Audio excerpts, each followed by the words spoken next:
बाळासाहेबांच्या तमाम शिवसैनिकांना तुमच्या ह्या अनिश गाढवेचा, बाळासाहेबांच्या लहानशा शिवसैनिकाचा आणि शिवसेनेच्या प्रवक्त्याचा मानाचा जय महाराष्ट्र.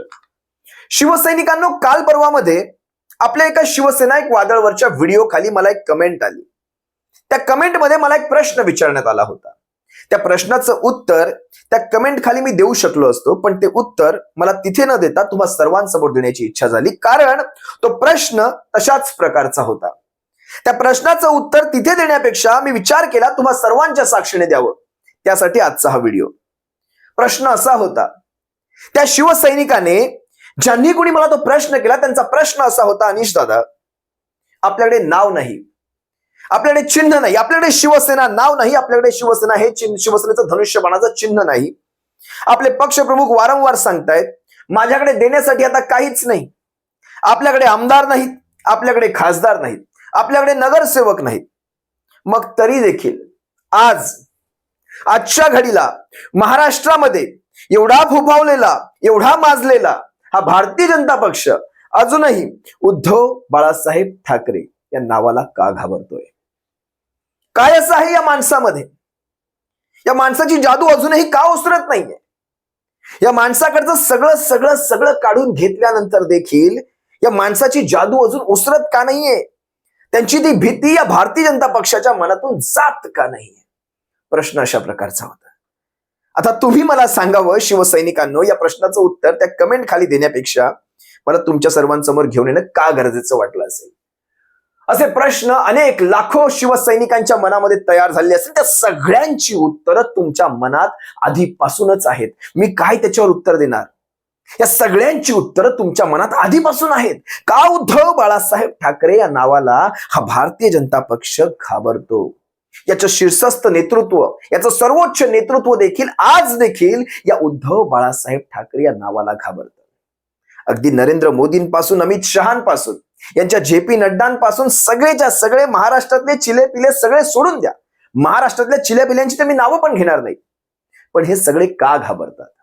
आज देखील तुम्ही पहा, विरोधी पक्षात जितका डर यांना काँग्रेसचा नाही, तितका डर उद्धव बाळासाहेब ठाकरे या नावाचा आहे. फक्त का अशी परिस्थिती आहे?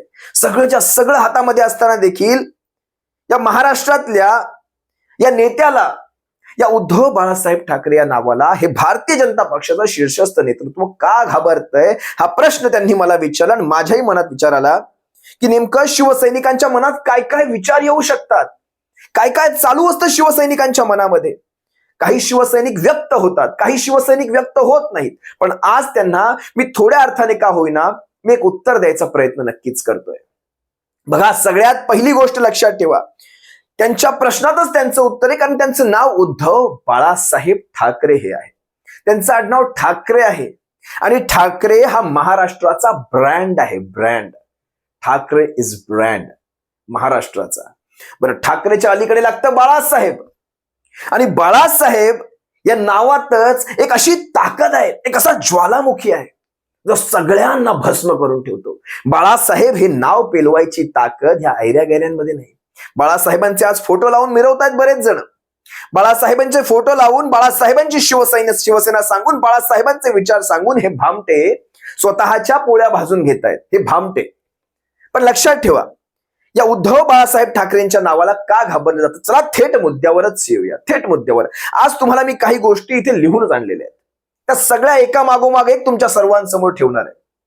सगळ्यात प्रथम गोष्ट लक्षात घ्या. सगळ्यात पहिली गोष्ट ती आहे कोरोना काळात उद्धव साहेबांचं असलेलं काम. कोविडच्या काळामध्ये जो 2.5 वर्ष महाराष्ट्राने संघर्ष पाहिलेला आहे, ज्यांच्या घरातली लोक गेलेली आहेत तेच सांगू शकतात हा 2.5 वर्षाचा काळ नेमका काय करून गेला, कुणाच्या आयुष्यात कसं तांडव घालून गेला हे तेच सांगू शकतात ज्यांनी हा संघर्ष स्वतः भोगलेला आहे. ज्यांच्या घरातला जीव याच्यातनं गेलेला नाही, त्यांना कदाचित त्याची तेवढी कल्पना येणार नाही. कल्पना सगळ्यांनाच आली, उभ्या देशाला नाही, उभ्या जगाला आलेली आहे. पण लक्षात घ्या, ज्याच्या घरातला जीव हकनाक गेलेला आहे या सगळ्या महामारीमध्ये, तो सांगू शकतो. आणि त्या काळामध्ये हा माणूस ज्या प्रकारे संघर्ष करत होता, हा उद्धव बाळासाहेब ठाकरे नावाचा अवलिया ज्या प्रकारे या महाराष्ट्रासाठी संघर्ष करत होता, तो संघर्ष उभ्या देशाने पाहिलेला आहे. उभ्या देशाने नाही, उभ्या जगाने त्यांचा गौरव केलेला आहे. धारावी मॉडेल सारखं तुम्ही ऐकलं असाल, जवळपास 5 महत्वाच्या मुख्यमंत्र्यांमध्ये यांचं नाव कायम टॉपला असायचं. बरं, सर्वे घेणारे सगळे भारतीय जनता पक्षाचे, तरी देखील टॉपचं नाव काढू शकले नाहीत.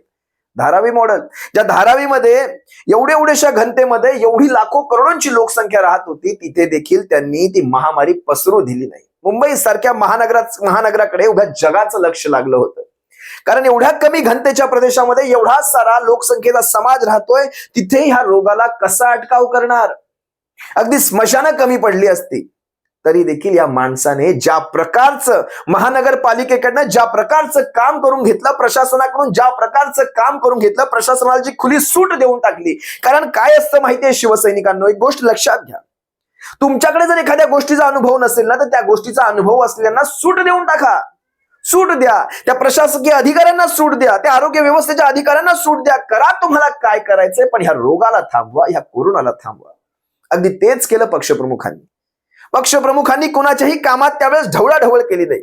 जे जे जीव वाचवण्यासाठी शक्य होतं, जे जे जीव वाचवण्यासाठी योग्य होतं, ते सारे निर्णय त्यांनी त्यावेळेस घेतले. तुम्ही सर्वांनी पाहिले. आज महाराष्ट्रातला आकडा सगळ्यात कमी लागला.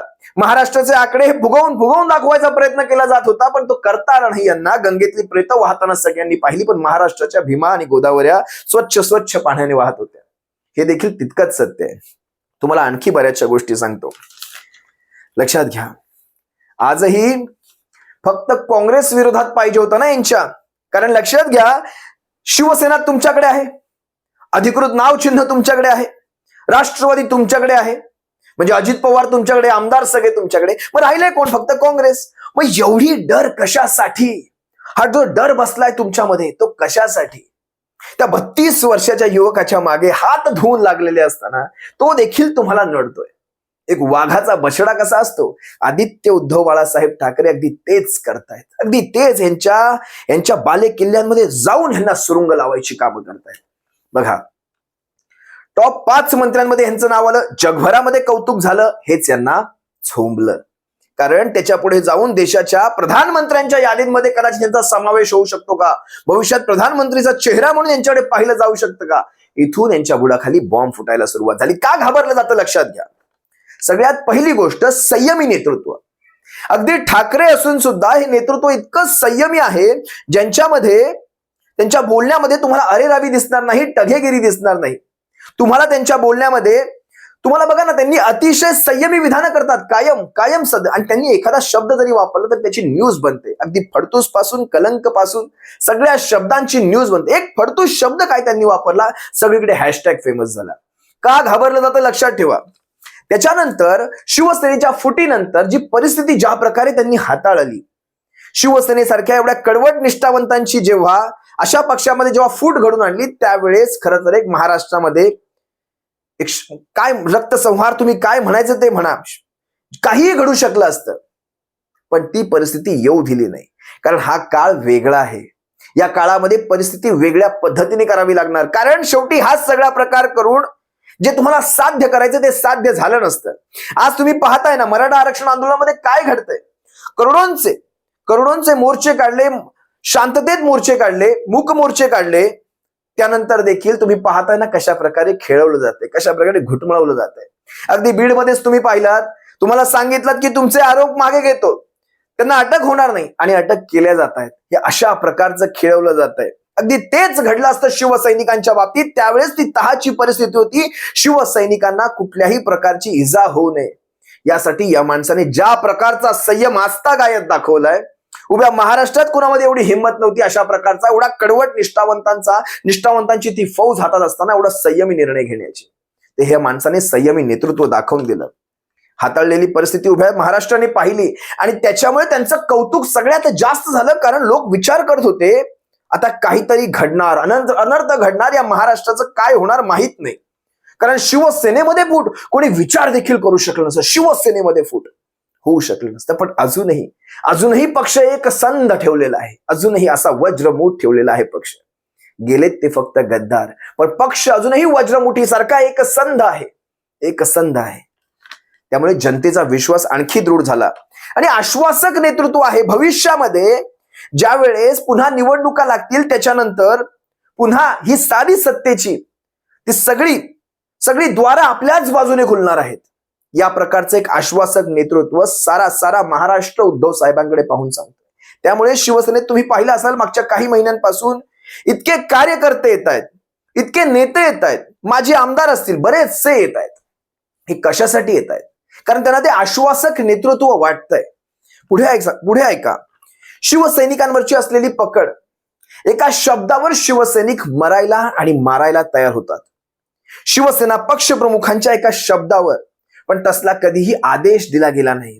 कारण नेतृत्व संयमी आहे. नेतृत्व कसं असावं ते असं असावं. नेतृत्व असं असावं. कारण राजकारणामध्ये काय फरक पडतो कुणाला? राजकारणामध्ये पोळीसाठी तुम्ही आणि गोळीसाठी आम्ही अशी एक म्हण प्रचलित आहे. पोळीसाठी तुम्ही, गोळीसाठी आम्ही. पण तसं शिवसेनेत कधी होत नाही. शिवसेना सर्वसामान्य नेतृत्वाला संधी देत असते. अगदी काल परवा जाहीर झालेल्या नेत्यांच्या यादीमध्ये पाहून तुम्हाला कळालं असेल, ज्यांनी कधी विचार देखील केला नसेल अशा देखील कडवट निष्ठावंतांना त्या यादीत स्थान मिळतं. अगदी सातारापासून, सोलापुरापासून, उत्तर महाराष्ट्रापासून, पश्चिम महाराष्ट्रापासून, विदर्भापर्यंत सगळ्या नेतृत्वाला तिथे स्थान मिळतं. त्यामुळे पक्ष नेतृत्वावर तो विश्वास दृढ आहे. पक्षातल्या कार्यकर्त्यांचा विश्वास दृढ आणि एका शब्दावर मरायला आणि मारायला तयार होतात. महाराष्ट्रात असलेली भूमिपुत्र पक्षाची भूमिका, महाराष्ट्रातला सगळ्यात कडवट निष्ठावंत भूमिपुत्र पक्ष कोणता? तर शिवसेना. ही महाराष्ट्रातल्या प्रत्येक नागरिकाच्या मनात एक प्रतिमा तयार झालेली आहे. आणि ह्या प्रतिमेला सगळ्यात जास्त भारतीय जनता पक्ष घाबरतो. कारण भारतीय जनता पक्ष काय हा इथला भूमिपुत्र पक्ष नाही, आयरा गैरा पक्ष. हे काय झोली उठावर हम चल दिए, हम तो फकीर आहे. पण आपण तसं करू शकत नाहीत. आपण इथल्या भूमिपुत्रांसाठी, आपण या महाराष्ट्रासाठी, आपण या महाराष्ट्राच्या मातीसाठी, अस्मितेसाठी, मानासाठी, सन्मानासाठी आपण जे काही आहोत ते आपण लक्षात घ्या. आणि शिवसेना हा काही नेता केंद्रीय पक्ष नाही. शिवसेना हा काही आमदार खासदार केंद्रीय पक्ष नाही, तर हा शिवसैनिक केंद्रीय पक्ष आहे. हे ज्यावेळेस या भारतीय जनता पक्षाला कळू लागलं त्यावेळेस त्यांना कळालं की ह्या अशा प्रकारच्या फुटी करून आम्हाला काहीही साध्य करता. कारण जागेवर राहिला ना शिवसैनिक कुठे हल्लाय? शिवसैनिक जागेवरच. शिवसेनेचा मराठी माणसांना आधार वाटतो तो याच कारणासाठी. कारण शिवसेना आहे, जोपर्यंत मुंबई महाराष्ट्रात शिवसेना आहे तोपर्यंत आमच्या हक्काचं नेतृत्व तिथे आहे, आमच्या हक्काचा एक मराठी पक्ष तिथे आहे. हे शिवसैनिकांनी संबंध महाराष्ट्रभर रुजवलंय. आजही पहिला जर कुठल्या अडचणीमध्ये मदतीला धावतो तो शिवसैनिक धावतो. इतर कुठल्याही पक्षाचा माणूस पोहोचायच्या आधी ते शिवसैनिक पोहोचलेला देखील असतो. हे शिवसेनेचं कार्य आहे. महाराष्ट्रभर व्याप्ती असलेलं दुसऱ्या फळीचं नेतृत्व शिवसेनेमध्ये आहे. दुसरी फळी पक्ष बांधणी, पक्ष संघटन.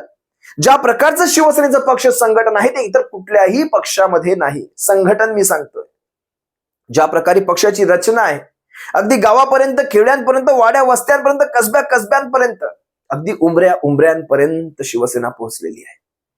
आणि हे शिवसेनेचं हे काय म्हणतात युनिक सेलिंग पॉइंट, USP आहे ते शिवसेनेचं. दुसऱ्या फळीचं अतिशय भक्कम नेतृत्व.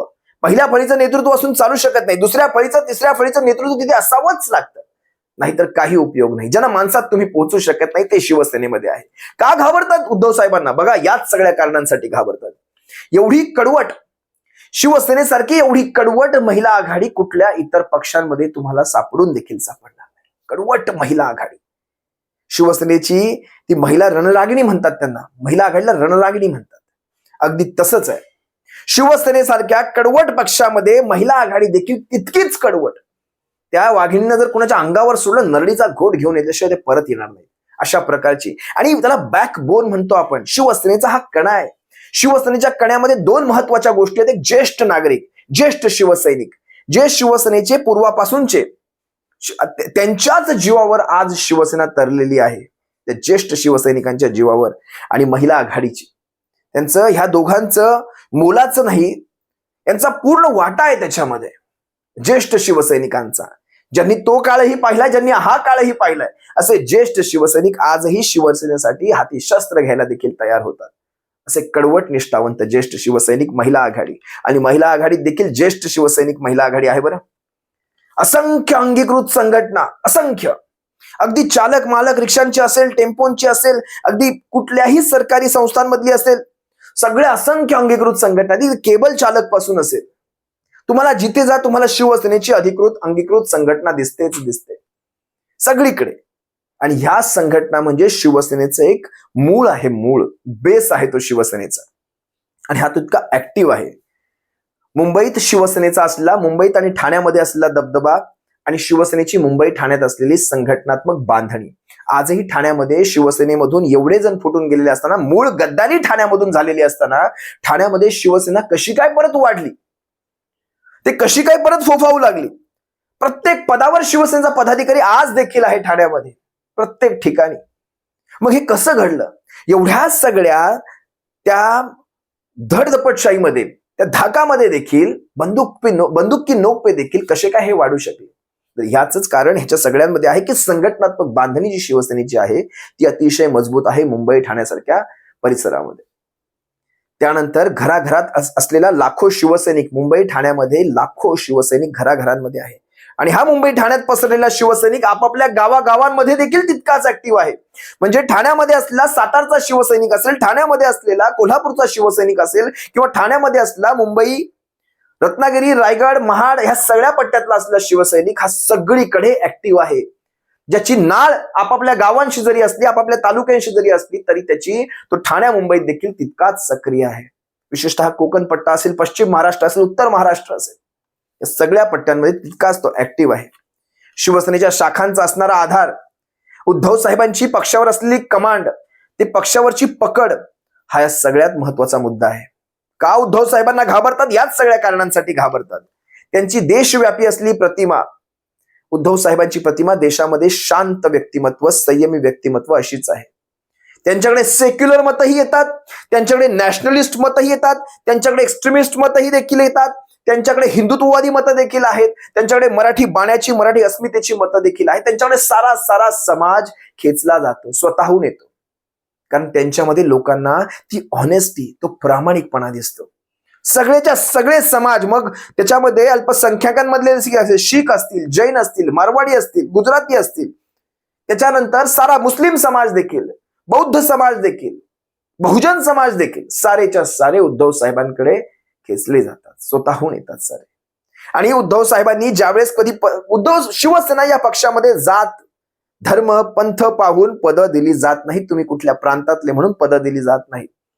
तसं जर कधी असतं तर तुमच्या सर्वांसमोर उभा असलेला सर्वसामान्य अनिश काळभे शिवसेनेचा प्रवक्ता झाला नसता. या गोष्टीही तुम्ही लक्षात घ्या.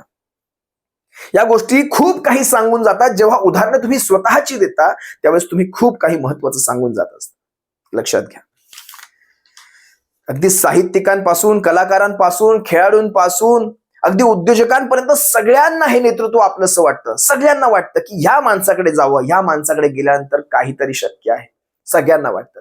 साहित्यिक, खेळाडू, उद्योजक, सगळे सगळ्यात शेवटचं आणि तितक्यात महत्वाचं, म्हणजे तितकंच महत्वाचं मला आणखी एक गोष्ट तुम्हाला सांगायची आहे. बोलायला गेलं तर रात्र कमी पडेल. उद्धव साहेबांचे एवढे गुण आपण सांगू शकतो, पण कुठेतरी एक शेवट करायचा असतो, कारण व्हिडिओ जवळपास 18 मिनिटांच्या वर गेला. उद्धव साहेबांकडे सगळ्यात महत्वाचा गुण असा आहे की शांततेत कार्यक्रम करायचा. शांततेत कार्यक्रम करायचा. गनिमी काव्याचा जो गुण आहे ना उद्धव साहेबांकडे, कधी तुम्हाला सांगणार नाही, तुम्हाला कधी वाटणार नाही ही व्यक्ती काय करणार आहे. ऐन मुमेंटला सावज टप्प्यात आणि कार्यक्रम झाला. सावज टप्प्यात आणि कार्यक्रम झाला. ही गोष्ट उद्धव साहेबांना सगळ्यात चांगली जमते. ज्या काळात ह्यांच्या लाटा आणि सुनाम्या असायच्या ना, त्या काळात देखील 63 आमदार निवडून आणणारा उद्धव बाळासाहेब ठाकरे हा अवलिया होता. लक्षात घ्यावं आपण. उद्धव बाळासाहेब ठाकरे आमचे सर्वांचे लाडके सरसेनापती, आमचे पक्षप्रमुख, शिवसेनेचे आधारस्तंभ, आमचे सर्वांचे लाडके पक्षप्रमुख उद्धव बाळासाहेब ठाकरे. या माणसाला कधी कार्यक्रम करायचा, कधी संयम दाखवायचा, कधी 2 पावलं मागे यायचं, कधी तह करायचा, कधी लढाया करायच्या, कधी स्वाऱ्या करायच्या, कधी मोहिमा करायच्या, हे सारंच्या सारं त्यांना चांगलं माहिती आहे. त्यामुळे ह्या व्यक्तीच्या नादाला लागायची ताकद या भारतीय जनता पक्षाच्या शीर्षस्थ नेतृत्वाकडे अजिबात नाही. आज देखील यांच्याकडे आमदार नाही, त्यांच्याकडे खासदार नाही, त्यांच्याकडे नगरसेवक नाही, त्यांच्याकडे कुठली सत्ता नाही, तरी देखील ह्या माणसाला का घाबरलं जातं? तर ते ह्याच सर्वांसाठी, त्या सर्वांचं श्रेय जातं तुम्हा लाखो करोडो निष्ठावंत शिवसैनिकांना. शिवसेनेच्या ह्या कठीण काळामध्ये, शिवसेनेच्या ह्या संघर्षाच्या काळामध्ये जे करोडो लाखो शिवसैनिक, जे तुमच्या माझ्यासारखे जे उभे राहिलेत पक्षप्रमुखांच्या मागे, कारण शेवटी बघा ना, झुकलो असतो, वाकलो असतो तर कदाचित मोडलो गेलो नसतो. ते आघात झाले नसते. आज झुकलो वाकलो असतो तर मोडलो गेलो नसतो. पण नाही ना, आमच्या किल्ल्यांनी आजवर आम्हाला तेच शिकवलंय. जे राजस्थानातले किल्ले अगदी सही सलामत दिसतात, कारण त्यांनी तोफगोळे कधी सहनच केले नाहीत. त्यांनी ते झेललेच नाहीत छातडांवर, कारण ते सरेंडर झाले, शरण गेले. पण महाराष्ट्रातले सह्याद्रीतले ते भुईकोट गडकोट कायम हेच सांगतात, आमचे बुरुज ढासळलेत कारण आम्ही ते तोफगोळे सहन केले. आमच्या छत्रपती शिवरायांचा वारसा तेच सांगतो, आणि वारसा संघर्षाचा आहे. वारसा संघर्षाचा आहे. आणि नावाला जर आम्ही शिवसैनिक असू तर तुम्ही समजूच शकता आम्ही संघर्ष काय टोकाला जाऊन करतो ते. तुम्हा सर्व शिवसैनिकांची रजा घेतो. आपलं नेतृत्व भक्कम आहे, आमचं नेतृत्व संयमी आहे, आणि आमचं नेतृत्व समर्थ आहे.